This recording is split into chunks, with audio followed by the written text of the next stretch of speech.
बना दिया गया। सभी उसके काम की बड़ी प्रशंसा करते थे।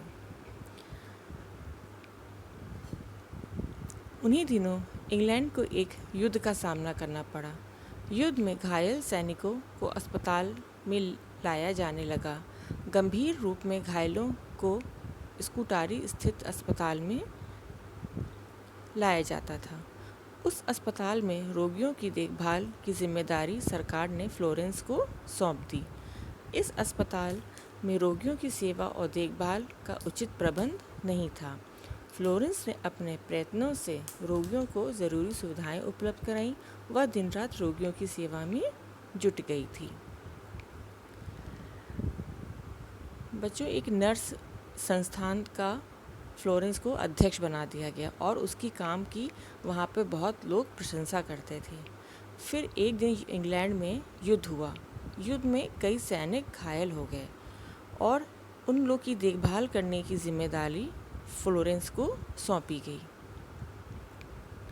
और वहाँ पे कुछ सही से कुछ प्रबंध नहीं था, लोगों की ज़रूरत के सामान भी नहीं थे, परंतु वह फ्लोरेंस उन सुविधाओं को उपलब्ध कराती थी और दिन रात उनकी सेवा में लगी रहती थी। वह स्वयं प्रत्येक रोगी से मिलती। अस्पताल में बिजली का प्रबंध नहीं था, इसलिए वह रात को हाथ में लैंप लेकर रोगियों के पास जाती थी। रोगी उसे देखते ही पीड़ा भूलकर मुस्कुरा उठते थे। बीमार सैनिक उसे लैंप वाली देवी कहते थे।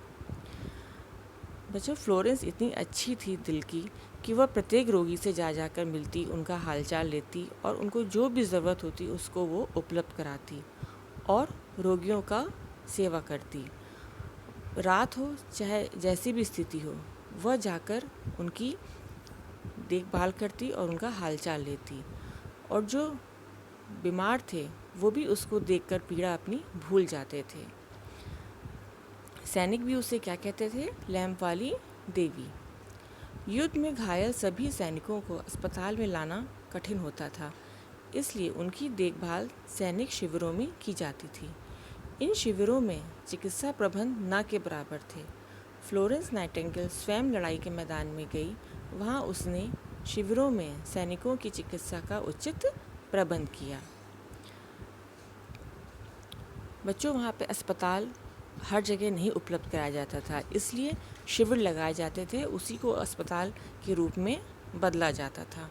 और फ्लोरेंस उस मैदान में जाकर लड़ाई के शिविरों में जाकर सैनिकों की चिकित्सा करती और उनकी देखभाल करती। रात दिन लगातार काम करने से उसका शरीर कमज़ोर हो गया। वह इंग्लैंड लौट आई। उसे इंग्लैंड के शासक किंग एडवर्ड ने सार्वजनिक रूप से सम्मानित किया। उसका नाम सारे संसार में प्रसिद्ध हो गया। बच्चों, फ्लोरेंस ने रात दिन लगातार इतना काम किया कि उसका शरीर भी कमज़ोर हो गया। फिर वह वापस इंग्लैंड